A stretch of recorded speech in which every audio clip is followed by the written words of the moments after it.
Hello, and welcome back to Educator.com AP World History. So glad that you're joining us today. Our goal is to really improve our scores on that exam in May. And I believe that you work with your teacher, work with Educator.com, you'll find that your score will be great. And I've been looking forward to seeing how well we do. Today, we're still in period 3, and we're going to look at continuity and innovation of state forms and their interactions. Again, our period is 600 to 1450. I just read that, and I would imagine that for most people that sounded like maybe a lot of gobbledygook. So since that's the kind of stuff we run up against, let's parse this. I'm going to use the word parse, P-A-R-S-E. You know, you parse, when you're studying language, you parse verbs or nouns to take them apart, to try to figure out what that all means. So we discover at the reading that one of the biggest mistakes that students make is they don't parse the question. They read the question, at least we imagine, they read the question, and then they start writing upon whatever first came into their minds as they read that question. Oh, I know this, oh, I know that. And then the poor reader says, well, you know a lot of things, but you didn't answer the question. And a low score is given. So I want to improve your scores in that area by teaching you to parse the question. So let's parse this.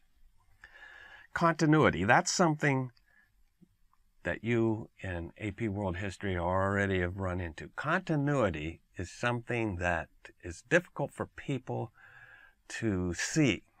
We observe change so much easier than we do continuity. So it's a thinking skill that we're going to work on. So continuity and innovation. So now there's a word thrown in, innovation. What do they? Change. So you say to yourself, innovation, what does that mean? Well, that's change. Yeah, well, this is a basic thing. Continuity and change, okay? State forms. And a lot of students just go past that, and they shouldn't, because what is state forms? Government. Now, government forms is, you know, what does the government look like? How does it work? What's the pieces of it? So continuity and change of government, and their, referring to government, interactions. So we have government here and government there, and they interact with each other, and something gives or something changes. Okay, so we're going to see that. So that's what we're going to be doing today. All right, let's just briefly go over this whole of period 3, 600 to 1450.